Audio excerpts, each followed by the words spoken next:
অনন্তর বৃষধ্বজ বিরহ ব্যাকুল হইয়া পার্বতীকে অন্বেষণ করিতে আরম্ভ করিলেন।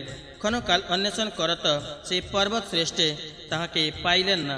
তাহার পর পার্বতী হরকে ব্যাকুল জানিতে পারিয়া সেই সুগুপ্ত গিরি সানুতে স্বয়ং দর্শন দিলেন। তাহাকে প্রাপ্ত হইয়া শম্ভু বিশীর্ণের ন্যায় বলিলেন, প্রিয়ে, মনের মলিনতারূপ মান করিয়াছ কেন? স্বামীর অপরাধী স্ত্রীদিগের মানের কারণ, কিন্তু সেই অপরাধ না করিলেও অপরাধ মনে করিয়া ভীরু ব্যক্তিকে কটু উক্তি শ্রবণ করিতে হয়। একখানে ওই কমলা ননে তুমি কি জন্য রাগ করিয়াছ? কান্তে, তুমি শীঘ্র বলো, না হইলে আমার মন প্রসন্ন হইতেছে না। এই বলিয়া শঙ্কর দেবীকে আলিঙ্গন করিবার নিমিত্ত উদ্যত হইলেন। কালী তাহাকে বারণ করিয়া এই কথা বলিলেন, হে ভূতেশ, আপনি কি পূর্বে দর্শন করেন নাই যে অপ্সরাদের সমক্ষে আমাকে অঞ্জন সদৃশ্য বলিয়া উপহাস করিলেন? জাতিহীন, বিত্তহীন, রূপহীন, অনুদার, হীনাঙ্গ, অতিরিতাঙ্গ এই সমস্ত দুষ্কীর্তন করা উচিত নহে। এইটি ব্রহ্মা পূর্বে বেদসমূহে নিশ্চয় করিয়াছেন, তাহা অবজ্ঞা করিয়া আপনি পূর্বোক্ত রূপে পরিহাস করিয়াছেন। অতএব আমি সত্য বলিতেছি, যে পর্যন্ত আমার শরীর স্বর্ণের ন্যায় গৌর না হয়, সে পর্যন্ত আপনার সহিতে শম্ভু গাদি করিব না। হে শম্ভু, তোমা ভিন্ন শরীরের গৌর তাকে প্রাপ্ত হইব না, তাহার সন্ধান শ্রবণ করুন। আমি শিরে হস্ত দিয়া শপথ করিতেছি। এই কথা বলিয়া কালী শিবের সমক্ষে মহাকৌশী প্রপাত নামক হিমালয় সানুতে গমন করিলেন। সর্বজ্ঞ মহাদেব ও ভাবি বিষয় জ্ঞান দ্বারা নিশ্চয় করিয়া পত্নীর গমনে প্রতিরোধ করিলেন না। কালী গমন করিয়া পূর্বের ন্যায়শম্ভূতে মনোভিনিবেশে করত শতবর্ষ পর্যন্ত বৃষধ্বজের আরাধনা করিলেন। এক পদ উত্তোলন করিয়া বামপদের দ্বারা ক্ষিতিতে অবস্থান করিলেন এবং উত্তরাভিমুখে অনশনে নিরন্তর ব্যাঘ্র চর্ম পরিধান করিয়া ঊর্ধ্ব মুখে জ্যোতির্ময় শ্রেষ্ঠ শান্ত মঙ্গলজনক শিবকে আত্মস্বরূপ তত্ত্ব ও জ্ঞান তত্ত্বের দ্বার আরাধনা করিতে আরম্ভ করিলেন। নিশ্চল শরীরে নিশ্চল মনে পরম পদার্থের চিন্তায় আসক্তা কালীকে মুনিগণ মধ্যে যাহারা না জানিত, তাহারা শাখা পল্লবাদী শূন্য বৃক্ষ বলিয়া মনে করিল। নৃপসত্তম এইরূপে তপস্যা করিতে করিতে 100 বৎসর অন্যের 1 বৎসরে ন্যায় অতীত হইল। 100 বৎসর পরে যোগ তৎপর শঙ্কর কালীকে সলজ্জ হইয়া ক্রমে দর্শন দিলেন। প্রথম ব্রহ্মা রূপে, তাহার পর হরি রূপে, তৎপরে শম্ভু রূপে, অনন্তর এই সমস্তের একতা রূপে দর্শন দিলেন। সেইরূপ জ্যোতির্ময়, শুদ্ধ এবং সকলের হেতুভূত, তাহার পর শঙ্কর পূর্ণবার শম্ভু রূপ দর্শন করাইলেন। যোগনিদ্রা মহামায়া বৈষ্ণবী কালী কার্তিকা এইরূপ তাহাকে প্রথম দর্শন করাইয়া পরে কালীর প্রকৃতি রূপে দর্শন করাইলেন। তাহার পর পার্বতীকে ক্রমে এইরূপ কালীকে দর্শন করাইলেন। পার্বতী তপসম্ভূত জ্ঞানের দ্বারা এবং অন্তর্দৃষ্টি ও বহির্দৃষ্টির দ্বারা সমস্তের যথার্থ জানিতে পারিলেন। শম্ভুকে জগন্ময় বিবেচনা করিলেন, আপনাকে জগন্ময় বলিয়া জানিলেন। ব্রহ্মা, বিষ্ণু, হর ও শম্ভু এই সমস্তই এক শম্ভুর স্বরূপ। আমি যোগনিদ্রা প্রভৃতি সমস্ত প্রকৃতি স্বরূপা দেবীর ধ্যান এই বিষয় জানিয়া সেই সময়ে ধ্যান পরিত্যাগ করিলেন এবং নয়ন উন্মিলন করিয়া বাহিরে শম্ভুকে দেখিতে পাইলেন। দেবী উমাপতি জিতেন্দ্রিয় যোগ তৎপর শঙ্করকে দেখিয়া অভিলষিত বাক্য দ্বারা স্তব করিতে আরম্ভ করিলেন। পার্বতী বলিলেন, হে জগন্নাথ, তুমি কেশব, অচ্যুত ও প্রধান পুরুষ, অতীত কারণ ত্রয়স্বরূপ শম্ভু, তোমাকে প্রণাম করি। শম্ভু, যোগমোহে মনোরাগ, ধর্মময়, বিদ্যা অবিদ্যা প্রভৃতি তোমার শরীরের স্বরূপ। তুমি নিঃশ্রেয়স, শ্রেয়যুক্ত, দৃশ্য অদৃশ্য এবং মানসিক যোগমূর্তি। তুমি শ্রদ্ধারূপ পৌরুষ বিষয়ে তত্ত্বস্বরূপ। তুমি জ্যোতি এবং শান্তির স্বরূপ। তুমি ব্রহ্মা, বিষ্ণু, হর, বাসব স্বরূপ এবং তুমি আদিত্য, বায়ু, অগ্নি, কুবের, তুমি বরুণ, তুমি সমন ও রাক্ষসেশ্বর, তুমি শেষ স্বরূপ। এই জগতে তোমা ভিন্ন কেহই নাই। তুমি ভূমি, আকাশ, জল এবং পথ। তুমি স্থাবর, জঙ্গম ও ভূতল। তুমি জ্ঞান, জ্ঞেয়, ধ্যানগম্য এবং পরাপর তত্ত্বস্বরূপ ও শত্রু দিগের সম্বন্ধে ব্যক্ত রূপ। তুমি পুরুষ, পরমাত্মা এবং প্রধান রূপ। তুমি জ্যেষ্ঠ এবং জ্ঞানগম আগম স্বরূপ। তুমি ভাব ও করণীয় বিষয় এবং পঞ্চরূপে সমস্ত জগৎ প্রত্যক্ষ রূপে তোমার রূপ দেখিতে পায়। তুমি কীর্তি, কার্য, স্তব, বিষয়, স্তুতি, দ্রষ্টা, দৃশ্য, স্থৈর্যশীল এবং ভাবনা যোগ্য। তুমি নিত্য, অনিত্য, নিত্যযোগ, বিয়োগহীন হইতেও হীন, ভেদ ও সামের প্রায়োগিক স্বরূপ। তুমি নীতি নয়, উদার, সার ও অসার, তুমি বিধানকর্তা ও বিধেয় আর্যা অনার্যা, রূপহীন স্বরূপ মনুষ্য ও অমনুষ্য, তুমি মৃত্যু স্রষ্টা পালক, পাল্যরূপ, চিত্তস্বরূপ, চেতন উর্মিযুক্ত, কুর্মী বিদ্যা, অবিদ্যা এবং বেদবাক্য স্বরূপ, তুমি রূপ ও অরূপ, ত্রিক্ষণ রূপ এবং সৌম্য রূপ, তুমি ভাব অভাব, শোভাশালী, শুদ্ধ রূপে, নিরন্তর শান্ত এবং মুনিদিগের উগ্রা শান্তি, তুমি দ্বন্দ্ব, অদ্বন্দ্ব, সর্বগ এবং অসর্বগত, তুমি ভ্রান্ত, অভ্রান্ত, সিদ্ধ ও সিদ্ধপ্রদ, তুমি একস্থ, সর্বলোকপ্রাপ্ত দেহ, দেহ শূন্য এবং এক দেহ, তুমি স্থূল, সূক্ষ্ম, নির্বিকার এবং শরীরী ও বিশ্বাত্মা, তুমি নাস্তিবাদ শূন্য, যাহার রূপ কার্য ও অকার্য সমস্ত ব্যাপ্ত ও অব্যাপ্ত, ভাগহীন অতি পূর্ণ যিনি নিত্য, স্থানাভিলাষীর যোগ জ্ঞান, যাহার শ্রীপদ নিত্য রূপ, তাঁকে প্রণাম করি।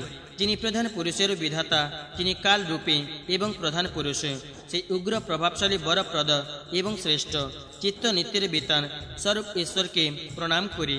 হে বিশ্বাত্মন বৃষধ্বজ মহেশ্বর, যিনি অক্ষয় অব্যয়, সকল কার্যের সাক্ষী স্বরূপ এবং ক্ষেত্রজ্ঞ, ক্ষেত্রধারী, তাহাকে প্রণাম করিতেছে। যাহার চিত্তরূপ চন্দ্রমা, জ্ঞানরূপ অমৃতে নিঃসন্দেহ, সেইরূপ আমি কেবল ভক্তিতে কিরূপে জানিতে পারিব, তথাপি তাহাকে করজোড়ে প্রণিপাত করি। পূর্ব বলিলেন, সর্বভূতানুকম্পন মহাদেব এইরূপ স্তব হইয়া প্রফুল্ল বদনে পার্বতীর সন্তোষ সাধন করিয়া বলিলেন, দেবী, তোমার স্তবে তুষ্ট হইয়াছে, অভিমত বর প্রার্থনা করো।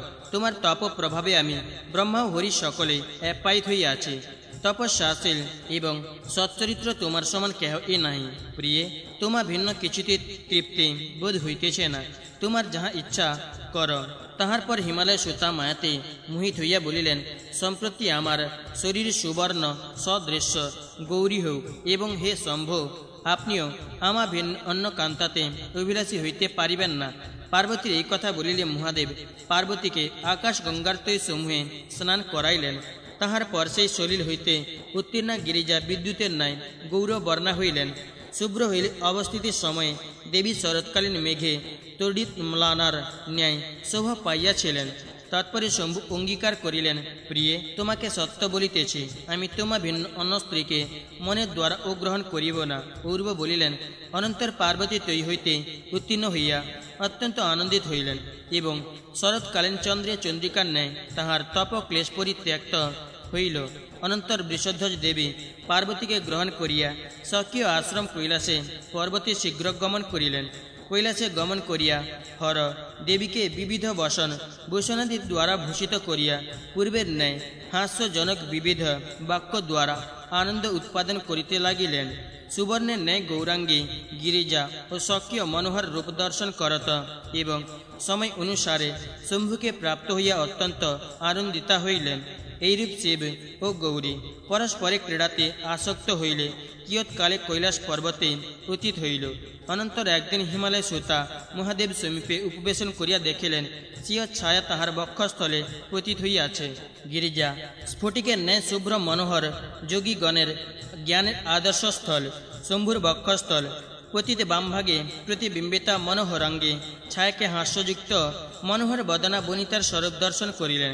তাহার দৃষ্টি বিভ্রম বশত ছায়াতে বনিতা জ্ঞান এই বুদ্ধি হইল।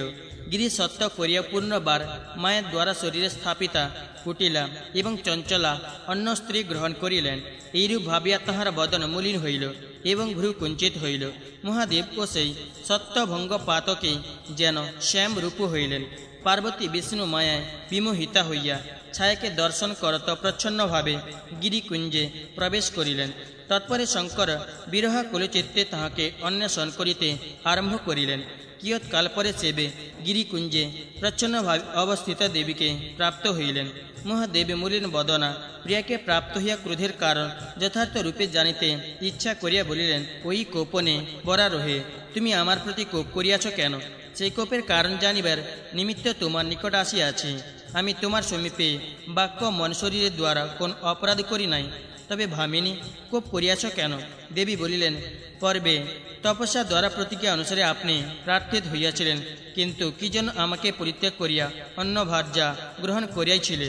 হে হর, আমি প্রত্যক্ষ রূপে দেখিয়াছি জল সেকে বংশ দূরীভূত হইলে বক্ষস্থলে মনোহর শরীরা কোন এক বনিতা অবস্থান করিতেছেন। আপনি সর্বজ্ঞ সর্বজ্ঞ এবং পরমেশ্বর। হে পরমেশে, তপসমূহে তোষিত হইয়াও কি আমার প্রতি তুষ্ট হন নাই? তাহা হইলে পুনর্বার আমি তপস্যা করিবার নিমিত্ত ইচ্ছা করি। হে শম্ভু, আমাকে তপবন গমনে অনুমতি করুন, বৃথা বিলম্ব করিবেন না। এইরূপ পার্বতীর বাক্য শ্রবণ করিয়া হাস্যযুক্ত বদনে শঙ্কর ভামিনী পার্বতীকে স্নেহের সহিত বলিলেন, আমি অন্য স্ত্রীকে বিবাহ করি নাই এবং আমি সত্যভ্রষ্ট হই নাই। তোমার মিথ্যা তত্ত্বজ্ঞান হইয়াছে এবং তুমি মুগ্ধা হইয়াছ। পার্বতী, তাহার কারণ যদি তুমি শুনতে ইচ্ছা করো তাহা হইলে মানিনি আমি বলিতেছি, তুমি মান করিও না। বিস্তীর্ণ এবং দর্পণের ন্যায় স্বচ্ছ আমার বক্ষস্থলে প্রতিবিম্বিত তোমার শরীরের ছায়াকে দেখিয়াছ, তাহা এখন নিশ্চয় অবধারণ করো। তোমা হইতেছে ভিন্ন নহে ওই হৃদয় সংস্থিতে গিরিজে। এই বিষয়ে মান করা তোমার কর্তব্য নহে। দেবী বলিলেন, হে বৃষধ্বজ, আমি থাকিলেই ছায়া আছে, অতএব ছায়া আমা হইতে ভিন্ন নহে। কিন্তু আপনার বক্ষস্থলে যে ছায়া পড়িয়াছিল, ইহা কিরূপে আমি জানিতে পারিব তাহা আপনি বলুন। ঈশ্বর বলিলেন, ওই মনোহরে তুমি গবাক্যের ভিতরে থাকিয়া বিশেষ জ্ঞানপূর্বক আমার শরীরের ভূতি লেপে সলিল দ্বারা দর্শন করো এবং পূর্ণবার আদর্শ স্থলে চিয়ভূষিত দেহ দর্শন করো। তাহার পর আমার হৃদয় সমীপে আসিয়া সেইরূপ ছায়া দেখো। ওই মনোহরে যেরূপ স্বীয় দেহ দেখিবে, সেরূপ বিশিষ্ট নিজ ছায়া আমার বক্ষে দেখিতে পাইবে, কিন্তু সেই ছায়া তোমা হইতে ভিন্ন নহে। সেইটি বিশেষ রূপে জানিয়া মান পরিত্যাগ করো, আমার প্রতি কৃপা করো। পূর্ব বলিলেন, অনন্তর চন্দ্রশেখর চেবে এই কথা বলিলে পার্বতী জল দ্বারা হৃদয় ধৌত করিয়া স্বকীয় ছায়া দেখিলেন। পার্বতী আদর্শ স্থলে নিজ বক্ত্র ও দেহ দর্শন করিয়া পূর্ণবার শঙ্কর বক্ষে দেখিলেন। যেরূপ দেবী কপট নেত্র বিভ্রম করিলেন, ছায়া ও সেইরূপ করিল এবং তদীয় কর কম্পাদির অনুকরণ করিল। তাহার পর হিমাদ্রি সীতা পূর্ণবার গবাক্ষ জাল সমীপে থাকিয়া ভূতি শূন্য শম্ভুর হৃদয় দেখিলেন, কিন্তু সে বৃষধ্বজের বক্ষে কোনো বনিতা দেখিতে পাইলেন না, কেবলমাত্র জালের মণ্ডল দেখিলেন। ভবাঙ্গনা দেবী বহুবিধ উপায় দ্বারাও দেখিতে না পাইয়া সংশয় দূরীভূত হইলে অত্যন্ত লজ্জিতা হইয়া অধমুখী গিরিজাকে শম্ভু বাহুদ্বার আলিঙ্গন এবং চুম্বন করিলেন। মহাদেব দেবীকে আশ্বাস বাক্যে বলিলেন, ওই মহাভাগে, তুমি লজ্জিতা হইও না, কাহার ভ্রান্তি না আছে এবং স্ত্রীদিগের মান ও শ্রেষ্ঠ কার্য, যেহেতু মান এ সুন্দর ও প্রেমোৎপাদক। দেবী, তুমি হঠাৎ মান করিও না। হে দ্বিজগণ, মহাদেবে মৈনাক সহদরাকে এই কথা বলিলে তিনি শঙ্করকে প্রণয়ের সহিত মধুর স্বরে তাহাকে বলিলেন, হর, যেরূপে আমি ছায়ার নাই আপন অনুগতা হইয়া সহচারিণী হইতে পারি, তাহাই করুন। আমি সর্বদা আপনার শরীর সংস্পর্শ এবং অবিচ্ছিন্ন আলিঙ্গন সুখ ইচ্ছা করি, অতএব আমাকে সেই সুখ ভাগিনী করাই আপনার উচিত। ভগবান বলিলেন, ভাবিনী, যাহা তুমি ইচ্ছা করিয়াছ, যদি আমাতে সেইরূপ সুখ ভোগের অভিলাষ থাকে, তাহা হইলে তাহার উপায় আমি বলিতেছি। যদি সক্ষমা হও তবে সেই উপায় অবলম্বন করো। হে মনোহরে, তুমি আমার শরীরের অর্ধভাগ গ্রহণ করো, তাহা হইলে আমার অর্ধভাগ নারীরূপ হইবে এবং অর্ধভাগ পুরুষ হই থাকিবে। যদি তুমিও শরীরার্থ গ্রহণ করিতে পারো, তাহা হইলে আমি তোমাকে শরীরার্থ গ্রহণ করিব। তাহা হইলে তোমারই দেহের অর্ধভাগ পুরুষ হোক, অর্ধভাগ নারীরূপে থাকিবে। তোমার সেই শরীরার্থ পুরুষ রূপে আমার শক্তি থাকিবে, তবে সে বিষয়ে আমাকে অনুমতি করো। দেবী বলিলেন, হে বৃষধ্বজ, আমি আপনার শরীরার্থ গ্রহণ করিব। হে হর, আমি এক অভিলাষ করি, কিন্তু তাহা আপনার অভিলষিত হইলে হয়। আমি আপনার অর্ধ দেহ গ্রহণ করিয়া অবস্থান করিব, কিন্তু যে সময় সেই দেহার্ধ পরিত্যাগ করিব, সেই সময় উভয় দেহ যেন পূর্ণবার সম্পূর্ণ রূপ হয়। এই রূপে অর্ধভাগ গ্রহণ করা যদি অভিমত হয়, তবে আমি আপনার শরীরার্ধ গ্রহণ করিব। ঈশ্বর বলিলেন, এইরূপ তোমার স্পের বিষয়, ইহা নিশ্চয় সম্পূর্ণ হইবে, অতএব শরীরার্থ গ্রহণ করাই তোমার কর্তব্য। পূর্ব বলিলেন, অনন্তর গৌরী পূর্বানুভূত তপস্যার সময়ে স্বীয় যোগ নিদ্রা স্বরূপ চিন্তা করিলেন। প্রথমত হরকে প্রণাম করিয়া তৎপরে ব্রহ্মা ও জগৎ প্রভু নারায়ণকে প্রণাম করিলেন এবং জগন্ময়ী তাহাদের একরূপতা ও আপনাকে যোগনিদ্রা স্বরূপে চিন্তা করত সশরীরে দক্ষিণ ভাগে শিব শরীরার্থ ভাগ ধারণ করিলেও তাহাতে বাসাদি প্রীতি সহকারে নিবেশ করিলেন। শিব ও গৌরী প্রীতি সাধনের নিমিত্ত প্রেম বশত নিজ দেহার্ধ গৌরী দেহে নিবেশ করিলেন। তারপর শিব কালীর সহিত চিরকাল এক থাকিয়া শরীরার্ধ পরিত্যাগ করত যেন পৃথক রূপে দীপ্তি পাইতে লাগিলেন। কালী স্বয়ং স্বর্ণ সদৃশ গৌরবর্ণা হইয়া শঙ্কর দেহার্ধ প্রাপ্ত হইলেন, তাহাতে অসীম আনন্দ অনুভব করিতে লাগিলেন। পরমেশ্বরী এইরূপে হর দেহার্ধ গ্রহণ করিয়া হরগৌরী রূপে অতিশয় শোভা পাইতে লাগিলেন। তাহার অর্ধভাগ সংযত কেশে পাশযুক্ত, অর্ধভাগ জটাজুত বিভূষিত, এক ভাগ স্বর্ণ খচিত শ্রবণালঙ্কারে শোভিত, অপর ভাগে শ্রবণ কুণ্ডলযুক্ত, অর্ধ মৃগলোচন, অর্ধ বৃষভাক্ষ। নাসিকা একদিকে স্থূল, অপরদিকে তিলকসুর সদৃশ, এক ভাগ দীর্ঘ শুশ্রুযুক্ত, অপর ভাগ শুশ্রুরহিত, একদিকে আরক্ত দর্শন এবং রক্তবর্ণ ওষ্ঠ, অপরদিকে শুক্লবর্ণ বিপুল নেত্র ও দীর্ঘদন্ত, অর্ধ গলদেশ নীল বর্ণ, অপরার্ধ মনোহর হারে শোভিত। তাহার এক বাহু কনকময় কেউর ভূষিত, অপর বাহু নাগরূপ কেউরযুক্ত, স্থূল ও দীপ্তিহীন, এবং এক বাহু মৃণাল সদৃশ আয়ত, অপরটি কুরিকর সদৃশ স্থূল। একটি হস্ত দীপ্তিশালী শাখা স্বরূপ, অপরটি তাহা নহে। বক্ষের অর্ধভাগ এক স্তন্যযুগ, অপরার্ধ লোমাবলী বিরাজিত, এক পার্শ্বস্থিত উরু রম্ভাতরু সদৃশ, পার্শ্বে মনোহর এবং চরণতল অতি কোমল, অপর পার্শ্বের উরু স্থূল কোটি পর্যন্ত বদ্ধ, একটি জঙ্ঘা মৃদু এবং মনোহর, অপরটি দৃঢ়রূপে পদ ও কোটি পর্যন্ত সম্বন্ধ। দেবীর শরীরে একাংশ ব্যাঘ্রচর্ম এবং ভূতিযুক্ত, অপরাংশ চন্দন সিক্ত মৃদু বস্ত্র শোভিত। এইরূপ অর্ধভাগ স্ত্রী লক্ষণ সম্পন্ন হইল, অপরার্ধ সুদৃঢ় পুরুষা কৃতি হইল। কালিকা সুদৃশে গিরিকা সতী কালিকা জগতের হিতের জন্য শম্ভুর শরীরার্ধ গ্রহণ করিলেন। হে রাজেন্দ্র, কালীর শরীরার্ধ হর দেহার্ধযুক্ত হইলে ত্রিভুবনে তাহার উপমার উপযুক্ত বস্তু বিশেষ অন্বেষণেও অপ্রাপ্য হইল। হে নরেশ্বর, সন্তান কল্পবৃক্ষে পারিজাত এবং অন্যান্য প্রসিদ্ধ একান্ত বিষয় তরুগণ পৃথক রূপে কিংবা শ্রেণীবদ্ধ হইয়াও তাহাদিগকে সেবা করিবার উপযুক্ত হইল না। শিব অর্ধ নারীশ্বর হইয়া বিশেষ সুখাসক্ত হইলেন। যদিও ভূতপতি স্বয়ং কালীকে তপস্যা ব্যতীত এ গৌর বর্ণনা করিতে পারিতেন, তথাপি সর্বভূতের আদি কারণ মহাদেব গিরিসুতাকে প্রথমত নানাবিধি ক্রীড়া এবং তপস্যা আচরণ করাইয়া তাহার তপ বিশুদ্ধ অঙ্গকে গৌর বর্ণনা করিয়াছেন এবং শরীরার্ধ ও প্রদান করিয়াছেন। এইরূপ তপস্যা আচরণ এবং শরীরার্ধ প্রদান ইন্দ্রাদি দেবগণ ইহার তত্ত্ব কিছুই জানেন না, কিন্তু মহাত্মা মহাবল নন্দী ভৃঙ্গি মহাকাল ও কাল ভৈরব প্রভৃতি বিত ভয় মহাকালী অঙ্গভূত অনুচর বর্গ, অর্থাৎ যাহারা তপ বলে মনুষ্য শরীরী গণের আধিপত্য এবং পূর্ণ ব্রহ্মভূতেশকে জানিয়াছেন, সেই তত্ত্ব তাহারাই জানেন। হে নৃপ সত্যম, এইরূপ স্বানুগত বনিতাকে সৎক্রিয়া ও সদুপায় যোগ করিয়া ভার্যা পদে প্রতিষ্ঠা করিবেন, তাহা হইলে বিশেষ মঙ্গলাস্পদ হইবেন। যে ব্যক্তি এইরূপ হরগৌরী প্রীতিকর শরীরার্থ গ্রহণ এবং কালিকার গৌরীত্ব প্রাপ্তিরূপ পুণ্য কথা নিত্য শ্রবণ করে, সে কোনরূপ বিঘ্নাক্রান্ত না হইয়া দীর্ঘায়ু সুখী এবং পুত্র যুক্ত শ্রেষ্ঠ পুণ্যবান হয়।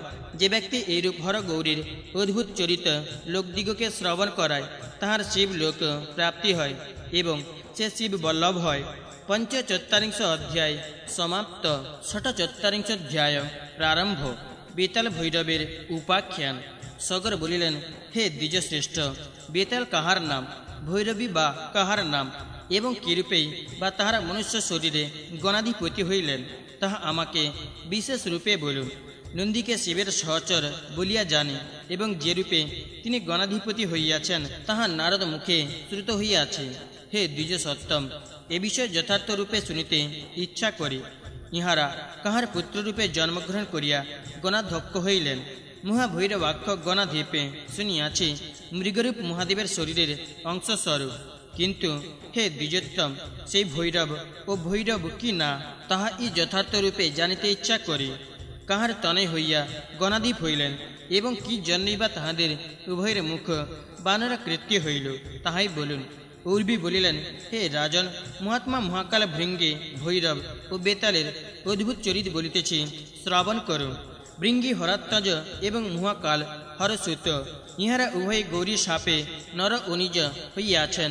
বেতাল ও ভৈরব পৃথিবীতে কোন নৃপভবনে জন্মগ্রহণ করিয়াছিলেন। যেরূপে মহাকাল ও ভৃঙ্গি পূর্বে উৎপন্ন হইয়াছেন, তাহা বিশেষ রূপে শ্রবণ করু। মহাভৈরব সরব রূপী মহাদেবের কায় ভাগ, কিন্তু ভৈরব পৃথক একজন। ইনি গণাধ্যক্ষ এবং হরাত্মজ। ইন্দ্রাদি দেবগণ তারকের বধের নিমিত্ত স্তুতি বাক্যে উমার গর্ভে হরের ঔরসে হর সমীপে সন্তান প্রার্থনা করিলেন। ভগবান বৃষধ্বজ দেবগণে প্রার্থিত হয়ে পুত্রের নিমিত্ত উমা সহ মহাসুরত ক্রীড়া আরম্ভ করিলেন। হে রাজন, চন্দ্রশেখরে সেই মহাসুরত ক্রীড়া আরম্ভ হইলে মনুষ্য পরিমিত বর্ষ সংখ্যায় 32 বৎসর ক্ষণকালের ন্যায় অতীত হইল। মহেশ্বর এইরূপ নিধু বন ক্রীড়ায় তৃপ্তি লাভ করিলেন না এবং তেজ ও প্রচ্যুত হইল না। পার্বতীও কিছুই তৃপ্তি লাভ করিলেন না। সেইরূপ ঘোর নিধু বন সময়ে বসুধা নিরন্তর কম্পিতা হইতে লাগিল এবং স্বর্গস্থ সমস্ত দেবগণ আকুল হইলেন। হর গৌরী সেইরূপ সুরত ব্যাপারে সমস্ত জগৎ আকুলীভূত হইল। অনন্তর ইন্দ্রাদি দেবগণ হরের কেলিতে ভীতি হইয়া জগৎপতি শরণ্য ব্রহ্মার শরণাগত হইলেন। সুরোত্তমগণ মিলিত হইয়া বিধাতাকে প্রণাম করত হর ক্রীড়ায় আকুল চিত্তে সমস্ত বিষয় তাহার নিকট বর্ণন করিলেন। তাহার পর ইন্দ্র সকল দেবগণকে পশ্চাৎ রাখিয়া তৎকাল উপস্থিত ভয় গদগদ বাক্যে বিধাতাকে বলিলেন। ইন্দ্র বলিলেন, হে ব্রাহ্মণ, হরির সুরতে ক্রীড়ায় সমস্ত জগৎ আকুলিত হইয়াছে এবং আমিও অত্যন্ত ভীত হইয়া আপনার শরণাপন্ন হইয়াছি। হে ব্রাহ্মণ, এইরূপ হর গৌরীর সঙ্গমে যে পুত্র উদ্ভূত হইবে সে নিশ্চয়ই আমাকে অতিক্রম করিবে। ক্রীড়াসক্ত মহাদেবের ঔরসজাত পুত্র হইতে আমার তারক অপেক্ষা অধিক ভয় হইতেছে। তাহা হইলে সেই হরপুত্র আমাকে ও দেবগণকে পীড়া না দিতে পারে। তদ্বিষয়ে যত্ন করত আমাদিগকে এই মহাভয় হইতে উদ্ধার করুন। ব্রহ্মা বলিলেন, যদি উমার গর্ভে শঙ্কর তেজে পুত্র উৎপন্ন হয়, তাহা হইলে সেই পুত্রের পরাক্রম ইন্দ্র প্রভৃতি দেবগণের ও সমস্ত লোকের দুঃসহ হইবে। যাহাতে হর তেজসম্ভূত পুত্র উমা গর্ভে উৎপন্ন না হয়, আমি দেবগণ সহ হর সমীপে গমন করত সে বিষয়ে চেষ্টা করিতেছি, যাহাতে তারকাসুর হর তেজ প্রভাবে শীঘ্র বিনষ্ট হয়, তাহার প্রতিবিধান করিতেছি। ব্রহ্মা এই কথা বলিয়া দেবগণ সহ কৈলাস পর্বতে হর গৌরীর সুরত স্থানে গমন করিলেন। লোক পিতামহ ব্রহ্মা সমস্ত দেবগণ সহ সেই স্থানে গমন করিয়া বৃষধ্বজকে দেবগণ সহস্তব করিতে লাগিলেন। দেবগণ বলিলেন, যাহার রতি প্রীতির নিমিত্ত নহে এবং কাম যাহার মনোজ নহে, যাহার জন্মের কোনরূপ কারণাদি নাই, তাহাকে আমরা প্রণাম করি। যাহার লোকহিতের নিমিত্ত যায়া পরিগ্রহ, সেই ত্রম্বককে আমরা ভক্তি প্রণব চিত্তে প্রণাম করি। তিনি আমাদিগের প্রতি প্রসন্ন হউন। মন্নত ব্যতীতে শৃঙ্গারাদি যাহার স্মরণ মাত্রেই আশ্রয় করে, সেই দেবশ্রেষ্ঠ মহাদেবকে আমরা প্রণাম করি। যিনি হিরণ্য দেবতা হিরণ্যাভ ও হিরণ্য বাহু রূপে খ্যাত, সেই সৃষ্টি সংহারকারী শিব আমাদের প্রতি প্রসন্ন হউন। জগন্ময়ী যোগ নিদ্রা বলিও শ্রী বিষ্ণু মায়া স্বয়ং যাহার পত্নী হইয়াছেন, তাহাকে আমরা প্রণাম করিতেছি। যাহার পঞ্চভূত স্বরূপ পঞ্চবদন শোভা পাইতেছে, সেই পঞ্চবক্ত্র দেবকে ভক্তিপূর্বক প্রণাম করিতেছি। লোকে যাহাকে প্রধান পুরুষ বলে, সেই সদ্যজাত অঘোর বামদেব উমাপতি ঈশানকে প্রণাম করিতেছি। যিনি অশক্ত ব্যক্তির অমঙ্গল স্বরূপ এবং ভক্তিশালীর মঙ্গল স্বরূপ, যিনি মঙ্গল ও অমঙ্গল স্বরূপ, সেই উভয় গুণ সম্পন্ন মহাদেবকে আমরা প্রণিপাত করি। যিনি ব্রহ্মা বিষ্ণু শিব এই ত্রিবিধ রূপ সম্পন্ন হইয়া নিরন্তর জগতের সৃষ্টি স্থিতি ও বিনাশাদি বিধান করিতেছেন। হে বিভৌ, সেই মঙ্গলাস্পদ বিরূপাক্ষকে আমরা বন্দনা করিতেছি। যিনি শূল খটাঙ্গ ও মৃগাঙ্কাদি ধারণ করিতেছেন, যিনি সর্বশক্তিমান, যাহার গোধ্বজ সেই জাত বেদ প্রভাবশালী ভগবান মহাদেবকে বারংবার প্রণাম করিতেছি। যিনি ব্রহ্মা ও অগ্নিস্বরূপ সর্পধারী দৈত্য হন্তা নিয়োগের কর্তা এবং যিনি অখিল ব্রহ্মাণ্ডের দর্পহারী, সেই আপনি স্তুতিতে তুষ্ট হইয়া আমাদের প্রতি প্রসন্ন হন। অনন্ত নিত্যদ্রেকী বিবিধ রূপ সম্পন্ন প্রধান এবং পরম ব্রহ্মস্বরূপ, নিয়ত এক বিষয় লীন নিত্য জ্যোতি রূপ, নিয়ত অসীম নিরন্তর আত্মভোগরত ভর্গরূপ গিরিশ আমাদের মঙ্গলবর্ধক হউন। মহামায়াধার উমাপতি মহাদেব জগৎপতি শান্ত মঙ্গলকর শিবকে আমরা প্রণিপাত করিতেছি, প্রসন্ন হউন। মহাদেব এইরূপ ইন্দ্র প্রভৃতি দেবগণের স্তবে প্রসন্ন হইয়া উমার সঙ্গ পরিত্যাগ করিলেন। যেরূপে মহাসুরত ক্রীড়াসক্ত ছিলেন, সেই অবস্থাতেই ব্রহ্মাদি দেবগণ সমীপে উপস্থিত হইলেন। অনন্তর মহাদেব সুরগণকে সত্তর বলিলেন, হে নির্জরগণ, আপনারা কি জন্য আগমন করিয়া আছেন তাহা বলুন। শত্রু প্রভৃতি সমস্ত দেবগণ মহাদেবকে বলিলেন, হে ভর্গ, আপনার মহাসুরত ক্রীড়াতে সকল জগৎ কম্পিত হইতেছে। পৃথিবী শৈল কাননাদি সহ নিরন্তর কম্পিত হইতেছে।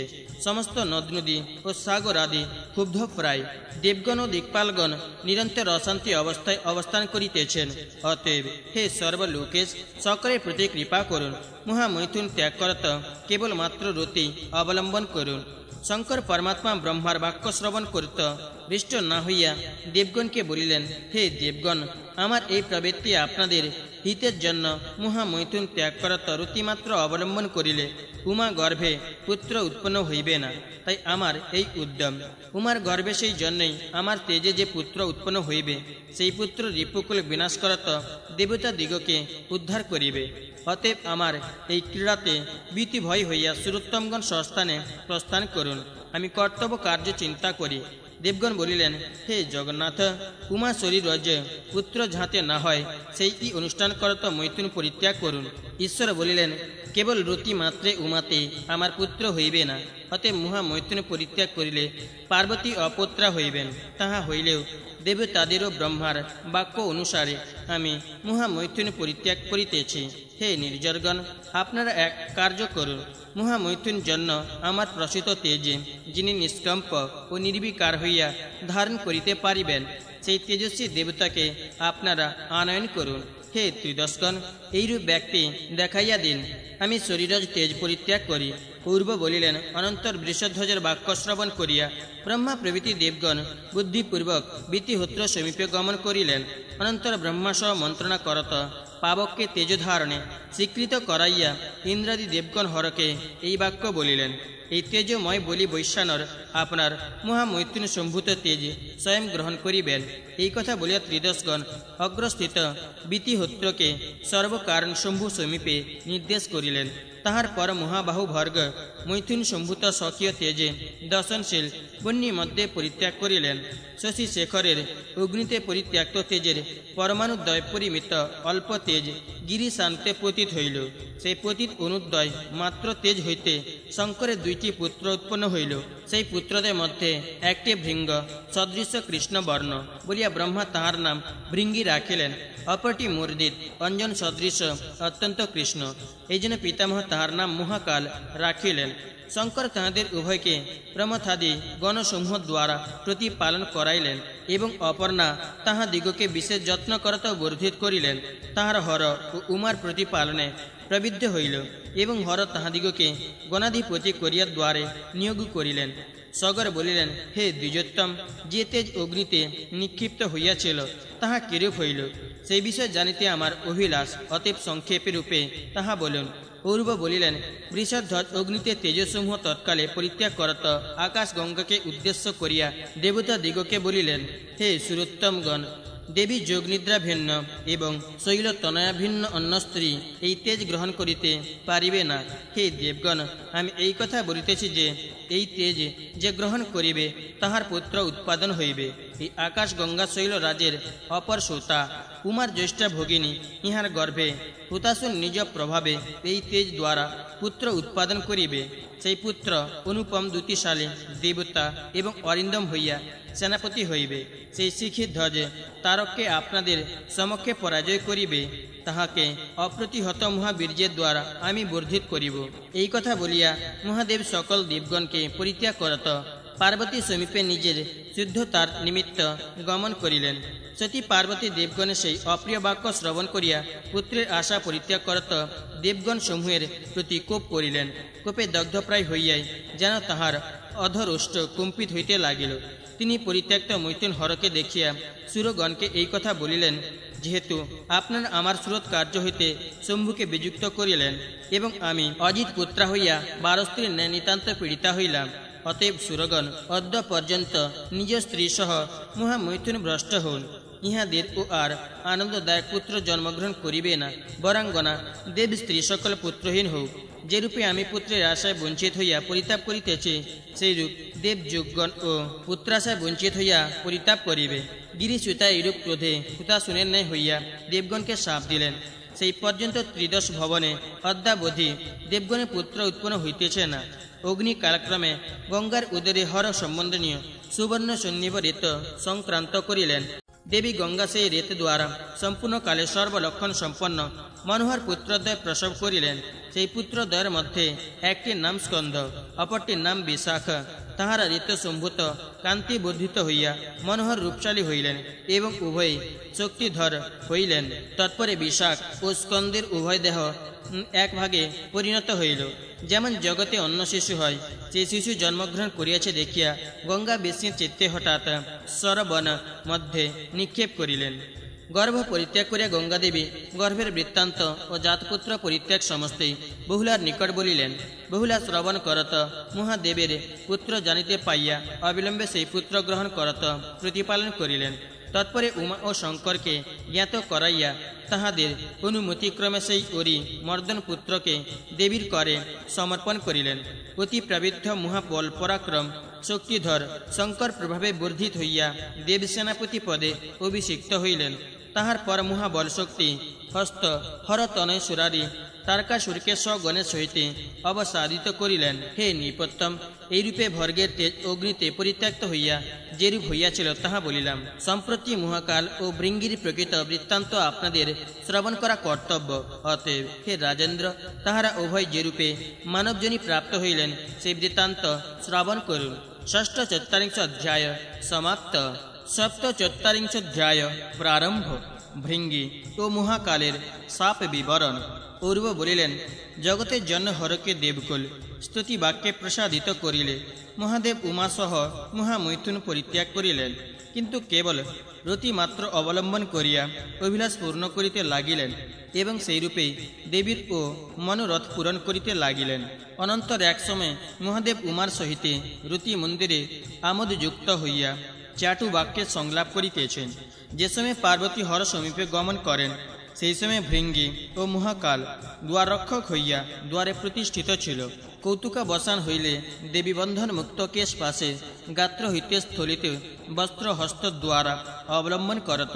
বিপর্যস্ত হওয়ার হইয়া সুগন্ধ পুষ্পে অল্প শোভা সম্পন্না অঙ্কে কুমকুম লেপন করিয়াছেন বলিয়া মনোহারিণী অধর পল্লব দৃষ্ট হইয়াছে বলিয়া বিশেষ বিভ্রমযুক্তা এইরূপ মনোহর ভাবযুক্তা পদ্মাননা উমারতিতে আসক্ত মনে নিজ ভবন হইতে নিঃসৃত হইলেন। তাহার নয়নদয় ঈষদ ঘূর্ণিত এবং শ্বেতবিন্দু নিচিত প্রিয় বৃষধ্বজ ভিন্ন অন্যের দর্শন অযোগ্যা সেরতি সময়ের মনোহ অবস্থা সম্পন্না উমা পুর হইতে নির্গত হইতেছেন। মহাত্মা ভৃঙ্গি ও মহাকাল দর্শন করিল। সেই সময় তাহারা অত্যন্ত কুপিত হইল। তৎপরে মাতাকে তদ্রূপাবস্থাপন্ন দেখিয়া প্রতিদিন ভাবে অধোবদন হইল এবং তাহাদিগের তীব্র চিন্তাবেগ প্রবাহিত হইতে লাগিল। ঘন ঘন দীর্ঘ নিঃশ্বাস পতিত হইতে লাগিল। তাহারা সেইরূপ অবস্থাতে তাহাকে দর্শন করিয়াছে বলিয়া হিমালয় শ্বেতা অপর্ণা ক্রোধ পরবশা হইয়া এইরূপ বাক্য বলিলেন, অহো, আমার এইরূপ অসম্বন্ধ অবস্থা কি জন্য ইহারা দেখিল? তোমরা তনয় হইয়াও এইরূপ লজ্জা মর্যাদা বর্জিত হইয়াছ। যেহেতু তোমরা এইরূপ নির্লজ্জ হইয়া আমাকে অমর্যাদা করিয়াছ, অতএব তোমাদের জন্ম মনুষ্যজনিতে হইবে। মাতৃ অবেক্ষান দোষে মনুষ্যজনিতে জন্ম হইয়া বানর মুখ সদৃশ্য তোমাদের মুখকান্তি হইবে। এইরূপে মহামতি ভৃঙ্গি ও মহাকাল উমা দত্ত অভিশাপগ্রস্ত হইয়া মাতৃ সমীপে গমন করিল। হর তনয়দ্বয় সাপজনিত দুঃখার্ত হইয়া বিমর্ষ চিত্তে তাহার সাপ বেদনা সহ্য করিতে না পারিয়া গিরিজাকে বলিল, হে গিরিজে, আমরা সর্বদা নিরপরাধ, অতএব মাত হঠাৎ এইরূপ কুপিত হইয়া আমাদিগকে অভিশাপ দিলেন কেন? আপনার সহিতে একত্র হইয়া মহাদেব আমাদিগকে দ্বারে নিয়োগ করিয়াছেন। সেই নিয়োগক্রমে আমরা দ্বারে সংযত রূপে অবস্থান করিতেছি। গৃহ হইতে হঠাৎ নিশ্চিত হইয়া আপনারই অনুচিত হইয়াছে। আপনি আগমন করিয়াই সুন্দর সংযত অবস্থায় আমাদিগকে দেখিতে পাইয়াছেন। আমাদের তাহাতে দোষ কি? অতএব আপনি নিরর্থক কোপ করিয়াছেন। যাহা হোক মাত, তাহার এক প্রতিকার আছে, তাহা শ্রবণ কর। আপনি মানুষী রূপে ক্ষিতিতে অবতরণ করুন এবং হর মনুষ্য রূপে অবতীর্ণ হন। তাহার পর মনুষ্যরূপী হরের তেজে তাহার জায়া মনুষ্যরূপিণী আপনার গর্ভে আমরা উভয়ে জন্মগ্রহণ করিব। হে গিরিসূতে, আমরা যদি নিশ্চয় হরাত্মজ এবং নিরপরাধ হই, তাহা হইলে আমাদের এই বাক্য সত্য হোক। হে নৃপ শার্দুল, এইরূপ পরস্পরে ভয়ঙ্কর অভিশাপ প্রদান করত ভৃঙ্গীয় মহাকাল প্রস্থান করিলেন। অনন্তর কিঞ্চিৎকাল অতীত হইলে সর্বজ্ঞ বৃষধ্বজ ভবিষ্যৎ কার্য জানিতে পারিয়া স্বয়ং মনুষ্যরূপে জন্মগ্রহণ করিলেন। ব্রহ্মার দক্ষিণ অঙ্গুষ্ঠ হইতে ব্রহ্মসূত দক্ষ জন্মগ্রহণ করিলেন। তৎপরে তাহার কন্যা অদিতি জন্মগ্রহণ করিলেন। তাহার পর পূষা নামক দক্ষসূত উৎপন্ন হইল। পূষার পৌত্র জন্মগ্রহণ করিয়া সর্বশাস্ত্র পারদর্শী হইলেন, যাহার সমসংখ্যা নৃপতি হয় নাই ও হইবেও না। নৃপতি সত্যম পৌষ্যরাজ পুত্রহীন হইলেন। তাহার পর বয়পরিমাণ অবস্থায় পৌষ্য ভার্যাত্রয়ের সহিতে পরম ভক্তিভাবে ব্রহ্মাকে সন্তুষ্ট করিলেন। লোক পিতামহ ভগবান ব্রহ্মা তাহার প্রতি প্রসন্ন হইয়া রাজাকে বলিলেন, হে নৃপশ্রেষ্ঠ, আপনি কি অভিলাষ করিতেছেন আমাকে বলুন। আপনার প্রতি প্রসন্ন হইয়াছি, অতএব সেই অভিলষিত বস্তু আপনাকে প্রদান করিব। সম্প্রতি আপনার জায়গণের যাহা অভিলোচিত তা আমাকে বলুন। পৌষ্য বলিলেন, হে হিরণ্যগর্ভ, আমি অপুত্র পুত্রার্থী হইয়া আপনাকে উপাসনা করিতেছি। আপনি প্রসন্ন হইলে সর্বসুলক্ষণ সম্পন্ন পুত্র উৎপন্ন হইবে। ইহার নিমিত্ত ভার্যার সহিতে ভক্তিপূর্বক আপনার আরাধনায় রত আছি। হে জগৎপতি, যাহাতে একটি পুত্র উৎপন্ন হয় তাহাই করুন। পুত্র পিতা ও মাতাকে পুণ্যাম নরক হইতে উদ্ধার করিয়া থাকে, অতএব ব্রাহ্মণ সেই ঘোর নরক ভয় নিবারণ করুন। ব্রহ্মা বলিলেন, হে পৌষ্য, আপনার কুলোদ্ভব পুত্র ভবিষ্যতে হইবে, তজ্জন্য আমি আপনাকে বলিতেছি, আপনার ভার্যাগণ সহ তাহা আচরণ করুন। হে নৃপোত্তম, আমি এই ফল আপনাকে প্রদান করিতেছি, গ্রহণ করুন। সুরবর্গের বহুকালেও জীর্ণের অযোগ্য এই রসযুক্ত ফল গ্রহণ করত বৎসর দ্বয় পর্যন্ত মহাদেবকে আরাধনা করুন, তিনি প্রসন্ন হইবেন। তিনি সুপ্রসন্ন হইয়া যাহা বলিবেন আপনিও তাহা করিবেন। এবং হে রাজন, ভার্যাত্রয়ের সহিত মিলিত হইয়া ভর্গের উপদেশ মতে অনুষ্ঠান করিবেন। তাহা হইলে লক্ষণ সম্পন্ন কুলবর্ধর আপনার যে তনয় উৎপন্ন হইবে, সে চক্রবর্তী লক্ষণাক্রান্ত হইবে। ব্রহ্মা এইরূপ আদেশ করিয়া প্রস্থান করিলেন। রাজাও সস্ত্রিক পরম ভক্তির সহিত হরির আরাধনায় রত হইলেন। নিরাহারে সংযতাহারে এবং কোনো সময় ফল ভোজন করত দৃশ্যদ্যোতি নদী তীরে সেই ব্রহ্মপ্রদৌ ফল অগ্রে সংস্থাপন করিয়া পুষ্প অর্ঘ্য ধূপ দীপাদি দ্বারা বৃষধ্বজে তৃপ্তি সাধন করিতে লাগিলেন।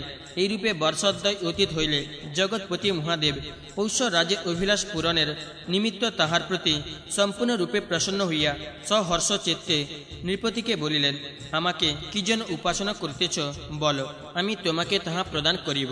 পৌষ্য বলিলেন, হে বৃষধ্বজ, আমি পুত্রহীন, অতএব সেই পুত্র কামনায় আরাধনা করিতেছি। যেরূপে আমি পুত্রবান হই তাহা ই করুন। রাজা ভার্যা গণের সহিত ভক্তি প্রণব চিত্তে স্তুতি বাক্যে এই কথা বলিলেন। তাহার পর বৃষধ্বজ প্রসন্ন চিত্তে ব্রহ্ম দত্তফল হস্তে করিয়া পুত্রার্থী রাজাকে এই কথা বলিলেন, হে নৃপতি, এই ব্রহ্ম দত্তফল ত্রিভাগ করত অতি হৃষ্টান্ত করণে তোমার পত্নী ত্রয়কে ভোজন করাও। তাহার পর তোমার সহিতে ইহাদের রতি সঙ্গম প্রবৃত্ত হইলে, হে নৃপ, তোমার পত্নী ত্রয় এক সময় গর্ভবতী হইবে। তাহার পর কালক্রমে তোমার ভার্যাগণ এক সময় প্রসব করিবে। হে নৃপশ্রেষ্ঠ, তাহাতে তুমি এক কার্য করিও। তোমার এক স্ত্রীর গর্ভে শিরোভাগ হইবে, অপর এক ভার্যার গর্ভে কুক্ষি ও মধ্যভাগ হইবে, এবং অবশিষ্ট ও এক ভার্যার জঠরে নাভির অধভাগ পর্যন্ত উৎপন্ন হইবে। সেই প্রসুপ্ত খণ্ডত্রয় পৃথক পৃথক রূপে যথাস্থানে সংযোগ করিতে হইবে। পরে সেই ভাগ্যত্রয় যোগে তোমার এক পুত্র হইবে। তাহার শিরোদেশ স্বভাবত চন্দ্রলেখা হইবে। সেই বালক সেই নামে ভূতলে খ্যাত হইবে।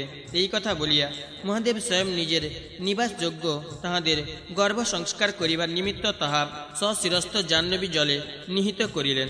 তাহার পর সেই ফলে মহাদেব প্রবেশ করিলেন, এবং প্রবেশ করিবা মাত্রই ফল স্বয়ং ত্রিভাগ হইল। পৌষ্য সেই ফল গ্রহণ করিয়া ভার্যাগণ সহ দৃষ্টান্ত করণে এবং হরির অনুমতিক্রমে নিজ মন্দিরে গমন করিলেন। হে নৃপশ্রেষ্ঠ, তাহার পর উপযুক্ত কাল উপস্থিত হইলে পৌষ্য ভার্যাগণ সেই ত্রিভাগ ফল তিনজনে ভক্ষণ করিলেন। তাহাতে তাহাদের গর্ভ সঞ্চার হইল। গর্ভকাল সম্পূর্ণ হইলে খণ্ডত্রয় প্রসব হইল। শিবের সেই বাক্য অনুসারে পৌষ্য রাজা খণ্ডত্রয় পৃথক রূপে যথাস্থানে যোগ করিয়া এক পিণ্ড করিলেন। তাহাতে এক পুত্র উৎপন্ন হইল। হে রাজন, তাহার শিরোভাগে আকাশস্থ শারদীয় চন্দ্রের কলার ন্যায় ইন্দু কলা বিরাজ করিতে লাগিল। অনন্তর পৌষ ভারযাত্রার সহিতে সর্বলক্ষণ সম্পন্ন বিস্তারিত বক্ষস্থল, সুন্দর নাসিকাযুক্ত সিংহের ন্যায় গ্রীবা, বিশাল নেত্র দীর্ঘ ভুজ সেই পুত্রকে দেখিয়া বিপুল ধনাগার প্রাপ্ত দরিদ্রের ন্যায় অত্যন্ত আনন্দ লাভ করিলেন। তাহার পর রাজা ব্রাহ্মণ বর্গ অস্যীয় পুরোহিতের দ্বারা সংস্কার পূর্বক তাহার চন্দ্রশেখর এই নাম রাখিলেন। পুত্র স্বয়ং চন্দ্রের ন্যায় সুন্দর লাবণ্যময় হইলেন।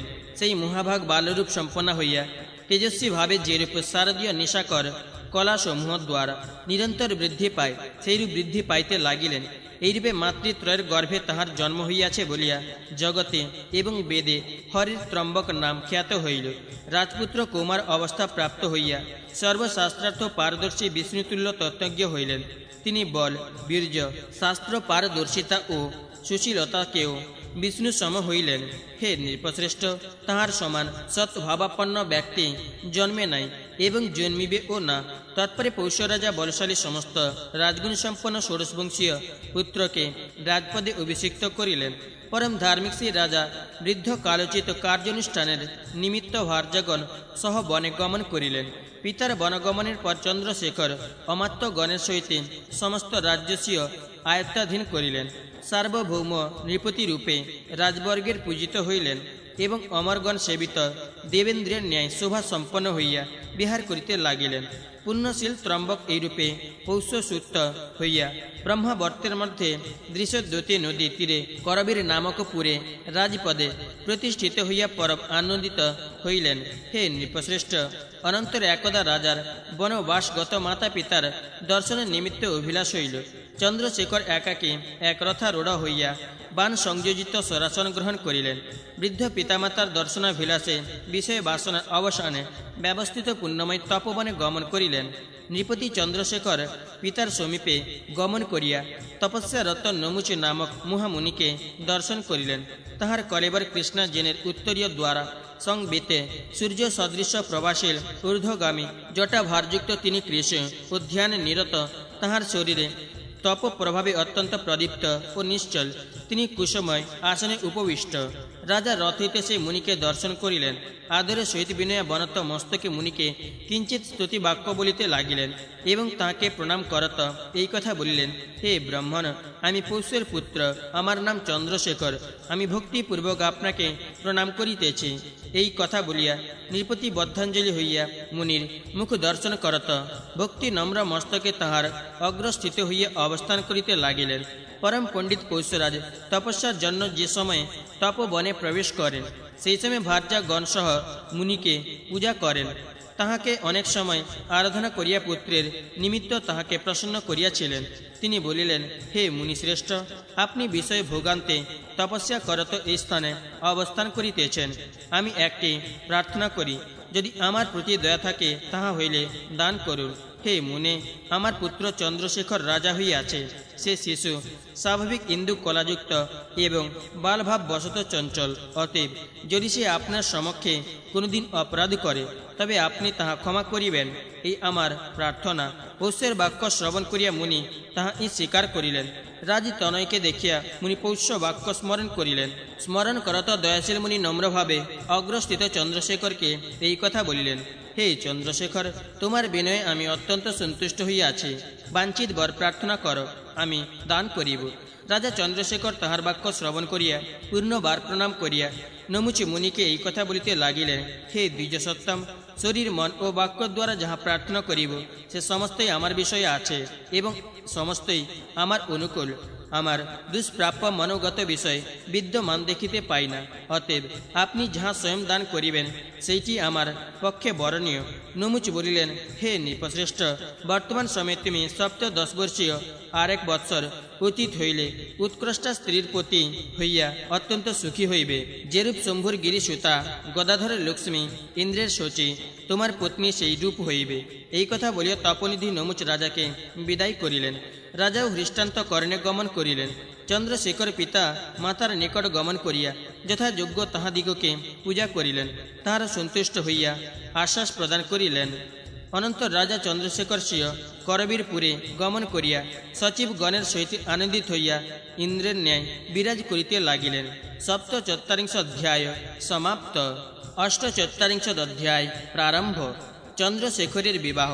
পূর্ব বলিলেন, মহাদেব পৌষ জায়তে ইচ্ছাবশত অবতীর্ণ হইলে এবং মনুষ্য পরিমাণে 2 বৎসর অতীত হইলে গিরিজা যেরূপ পূর্বে মেনকার জঠরে জন্মগ্রহণ করিয়াছিলেন সেইরূপ কুকুত্থ রাজার ভার্যার গর্ভে জন্মগ্রহণ করিলেন। আর্যাবর্ত্রে অন্তর্গত ভোগবতী নামে নগরীতে ব্রাহ্মণ অনুষ্ঠানরত মহাবীর্যশালী কুকুত্থ নামে অতি ধার্মিক অত্যন্ত রিপু নিষেধনকারী সর্বলক্ষণ সম্পন্ন সমস্ত রাজগুণ যুক্ত ইক্ষ্বাকু বংশীয় এক রাজা ছিলেন। মহাভাগ্যশালিনী ভর্গব দেবের তনয়া মনোত্মনিনী নামে তাহার প্রেয়সী ভার্যা ছিলেন। কুকুত্থ নৃপতি হইতে তাহার দেবগণের ন্যায় অচ্যুত বলবীর্যযুক্ত 100 পুত্র জন্মিল, একটিও কন্যা প্রসূতা হইল না। সেজন্য কুকুত্থ পত্নী গৃহান্তরে নিভৃত স্থানে চণ্ডিকাকে পূজা করিতে আরম্ভ করিলেন। মহাদেবী চণ্ডিকা পূজিত হইয়া 3 বৎসরের পর প্রসন্না হইলেন এবং স্বপ্নে কুকুত্থ পত্নীকে বলিলেন, স্ত্রী লক্ষণ সম্পন্ন সার্বভৌম রাজার স্ত্রী এবং নক্ষত্র মালাযুক্ত তোমার একটি কন্যা হইবে। কুকুত্থ পত্নী স্বপ্নে বরপ্রাপ্ত হইয়া অত্যন্ত আনন্দিতা হইলেন। পার্বতীও স্বয়ং কালক্রমে তাহার গর্ভে প্রবেশ করিলেন। দেবী মনোন্মত্তনিনী ঋতু সঙ্গম বশত অমৃত সমূহ চন্দ্রিকার ন্যায় মহাসত্য সম্পন্ন গর্ভ ধারণ করিলেন। তাহার পর কালপূর্ণ হইলে দেবী মন্মথনিনী নক্ষত্র মালিনী সুন্দরী কন্যা প্রসব করিলেন। শারদীয় চন্দ্রিকার ন্যায় মনোহারিণী এবং হার সংযুক্তা সেই নবপ্রসূতা তনয়াকে দেখিয়া কুকুত্থ ভার্যার সহিতে অত্যন্ত আনন্দিত হইলেন। সহজ হারে ভূষিতা কুকুত্থ তনয়া বর্ষাকালীন সুর নদীর ন্যায় কুকুত্থের ভবনে বৃদ্ধি পাইতে লাগিলেন। হে নৃপসত্তম, স্বাভাবিক হার চিহ্ন আছে বলিয়া পিতা উপযুক্ত কালে তাহার নাম তারাবতী রাখিলেন। সেই বরবর্ণিনী কালক্রমে বাল্যভাব অতিক্রম করিয়া মাধবের লক্ষ্মীর ন্যায় যৌবনের উদ্যম জনিত শোভা প্রাপ্ত হইলেন। তারাবতী স্বীয় শোভার দ্বারা লক্ষ্মীর অনুকরণ করিলেন এবং শুদ্ধতায় সতীর অনুকরণ করিলেন। শীতলতায় সুশীলার ও চরিত্র দ্বারা পার্বতীর অনুকরণ করিলেন। রাজা কুকুত্থ তনয়ার যৌবন উদ্যম দর্শন করিয়া সুতগণের সহিত মন্ত্রণা করিয়া তাহার স্বয়ম্বর করাইলেন। বৈশাখ মাসের প্রারম্ভে বৃদ্ধ চন্দ্রে শুভ দিনে পিতা সুতগণের সহিত তারাবতীর স্বয়ম্বর সভা করিলেন। নানা দেশীয় রাজবর্গের সমীপে স্বয়ম্বর বার্তা সহ বহু দূত অশ্বপৃষ্ঠে শীঘ্র প্রেরণ করিলেন।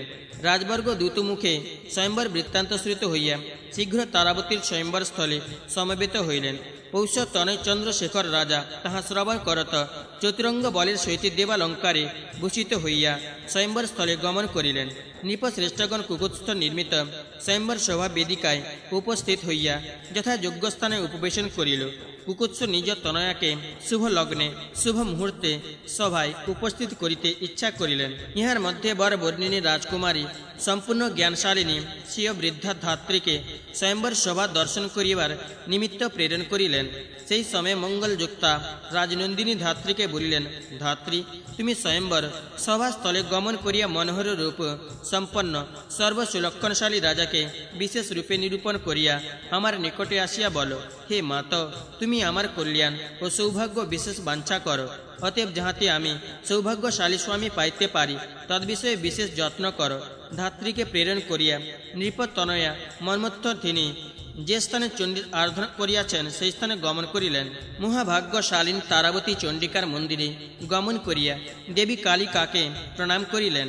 মনুষ্যভাবে আপনা প্রকৃষ্ট জ্ঞান না থাকাতে মহাভক্তিপূর্বক প্রণাম করত তিনি এই কথা বলিলেন, মহামায়া জগন্ময়ী যোগনিদ্রাকে আমি প্রণাম করিতেছি। সে ভক্ত বৎসলা চণ্ডিকা আমার প্রতি প্রসন্ন হন। যদি মাতা আমার জন্য সত্য আপনাকে পূজা করিয়া থাকেন তবে সেই সত্যে অদ্য স্বয়ম্বরে আমার নৃপোত্তম সৌভাগ্যপতি হোক। হে বরবল্লভে, আমার প্রতি প্রসন্ন হন। তার এই বাক্য শ্রবণ করিয়া হরমোহিনী চণ্ডিকা যেরূপে আপনাকে না জানিতে পারে তদ্রূপ নৃপসূতাকে মোহিত করিয়া অদৃশ্যভাবে এই মনোহর বাক্য বলিতে লাগিলেন। চন্দ্রশেখর নামে পৌষ তনয় মনোহর রূপ সম্পন্ন সেই তোমার প্রিয় স্বামী হইবে। হে বরারোহে শিরস্থিত ইন্দু কলা চিহ্নিত সেই নৃপসত্তমকে যেরূপে পার্বতী বৃষধ্বজকে বরণ করিয়াছিলেন সেইরূপ তুমিও বরণ কর। পার্বতী নৃপতনয়কে এই কথা বলিয়া নীরব হইলেন। নৃপতনয়ও অদৃশ্য রূপা চণ্ডিকাকে প্রণাম করত হর্ষোৎফুল্ল লোচনে মাতৃ নির্দিষ্ট মঙ্গল গৃহে গমন করিলেন। হে নৃপসত্তম, অনন্তর ধাত্রী তারাবতীর সদৃশ্য পতি নিরূপণ করত গোপনীয় বিষয় বলিতে আগমন করিল। নৃপসুতা ধাত্রীকে আগমন করিতে দেখিয়া দৃষ্টান্ত কর্ণে নিবৃত স্থানে জিজ্ঞাসা করিলেন, ধাত্রী, তুমি কোন নৃপতিকে কিরূপে দেখিলে? সে ধাত্রী বলিতে লাগিল, তোমার সদৃশ্য বরের উপযুক্ত বহু রাজা আমি দেখিয়াছি।